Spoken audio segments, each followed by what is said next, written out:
کہ زنا کے بارے میں اللہ کو بتائیں گے، اللہ اکبر، چوریوں کے بارے میں اللہ کو بتائیں گے، غیبتوں کے بارے میں اللہ کو بتائیں گے، عورتوں پہ پاپ کی نظریں کرتے تھے یہ اللہ کو بتائیں گے، جوا کھیلتے تھے اللہ کو یہ بتائیں گے، سٹے کے دھندے کرتے تھے اللہ کو یہ بتائیں گے، اللہ اکبر، اللہ اللہ، کوئی اپنی ماں پہ ظلم کرتا تھا اللہ کو یہ بتائیں گے، زکاتیں ہڑپ کر جاتے تھے اللہ کو یہ بتائیں گے، اللہ اکبر، اپنی تنہائیوں میں زنا کی گندی فلمیں دیکھتے تھے اللہ کو یہ بتائیں گے۔ کیا جواب دو کہ اللہ کے بندو اللہ کی بارگاہ میں؟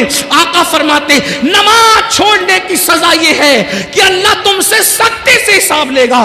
کاش صرف 10 منٹ کا ٹائم نکال لیا ہوتا، 10 منٹ کا وقت نکال لیا ہوتا، کتنی بڑی بڑی مصیبتوں سے بچ جاتے، کتنی بڑی بڑی تکلیفوں سے بچ جاتے۔ اور اس کے بعد آقا فرماتے ہیں تیسری مصیبت میدان محشر میں یہ، اور یہاں 12 کا عدد پورا ہو جاتا ہے، 12 کا عدد مکمل ہوتا ہے۔ آقا ارشاد فرماتے ہیں بے نمازی کو اللہ جہنم میں داخل فرمائے، اللہ بے نمازی کا ٹھکانہ جہنم ہوگا۔ اور جہنم کیا ہے؟ اللہ اکبر، اللہ کے رسول صلی اللہ علیہ وآلہ وسلم ارشاد فرماتے ہیں جہنم کے اندر اتنا شدید اور سخت ترین عذاب ہے نہ کسی آنکھ نے دیکھا نہ کسی کان نے سنا۔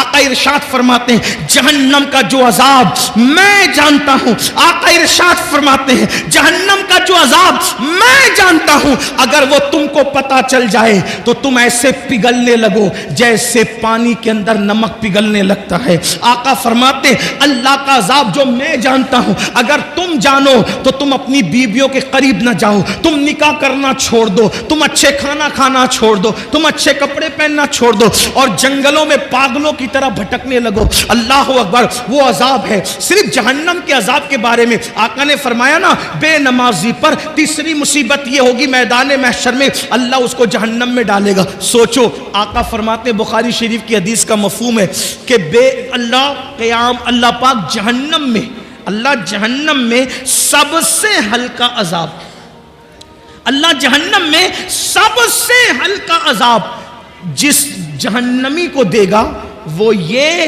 کہ اس کے پیر کے اندر آگ کی جوتی پہنائی جائے گی۔ اللہ اکبر۔ جہنم میں سب سے ہلکا کم عذاب، بالکل پہلے درجے کا عذاب، یہ کم عذاب، سب سے ہلکا کم ترین عذاب کہ پیروں میں آگ کی جوتیاں پہنائی جائے گی۔ حدیث پاک کا مفہوم ہے جب اس جہنمی کو جس کو سب سے ہلکے عذاب کے طور پر اس کے پیر میں آگ کی جوتی پہنائی جائے گی تو اس کے سر میں اس کا بھیجا ایسے کھولنے لگے گا جیسے چولہے پہ رکھی ہوئی ہانڈی کے اندر پانی کھولتا ہے، اور پانی کھولتا ہے اور اس کا بھیجا کھول کے اس کے پیروں پہ گرے گا۔ یہ سب سے ہلکا عذاب۔ ایک حدیث پاک ہے جب جہنم کو بیل کے ناک کے ایک سوراخ کی طرح، بیل کے ناک کے ایک سوراخ کی طرح مشرق میں کھولا جائے گا تو مغرب میں جتنے لوگ کھڑے ہوں گے ان کی ناک سے بھیجا بھے بھے کر کے گرے گا، بھے کر کے گرے گا۔ جس کو پورا جہنم میں ڈالا جائے کیا حال ہوگا میرے بھائیوں؟ صرف 10 منٹ، صرف 10 منٹ۔ 10 منٹ کیا ہوتا ہے؟ اگر مجھے یقین ہوتا نا کہ میں ایک ایک کے پیر پکڑوں گا تو وہ نمازی بن جائیں گے، میں کوئی مبالغہ نہیں کرتا، میں تمہارے پیر پکڑ کے کہتا نمازی بن جاؤ، کیونکہ دنیا اور آخرت کی ساری مصیبتیں نماز چھوڑنے کی وجہ سے، گناہ پر دلیری نماز چھوڑنے کی وجہ سے۔ مسجدوں کو آباد کرو، بچے کو نمازی بنا دو، گھر میں نماز کا ماحول بناؤ۔ سالن میں نمک زیادہ ہونے پہ بیوی کو مارا ہے، کبھی نماز کے لیے ناراض بھی ہوئے بیوی سے؟ بچہ اسکول نہیں گیا تو اس کو مارتے ہو، بچہ نماز نہیں گیا تو کبھی اس کو مارا ہے؟ نماز کو اہمیت دو، اور اگر سن لو نماز نہیں پڑھو گے تو پھر سن لو سیدنا فاروق اعظم کو جب زخمی کیا گیا شہید کرنے کے لیے، پورے بدن سے خون رس رہا تھا، آپ نماز کی تیاری کر رہے تھے، لوگوں نے کہا امیر المومنین پورے بدن سے خون رس رہا ہے اور آپ ابھی بھی نماز کی تیاری کر رہے ہیں، تو فاروق اعظم نے فرمایا لوگوں میں نے اللہ کے رسول سے یہ فرماتے ہوئے سنا کہ جس کی نماز نہیں اس کا دین نہیں۔ سبحان اللہ، سبحان اللہ۔ اللہ کے رسول علیہ السلام فاروق اعظم بیان کریں جس کی نماز نہیں اس کا دین نہیں، جس نے نماز چھوڑ دی اس کا دین میں کوئی حصہ نہیں، جس نے نماز چھوڑ دی اللہ نیکوں کی دعا سے اس کا حصہ ختم فرما دیتا ہے۔ سوچو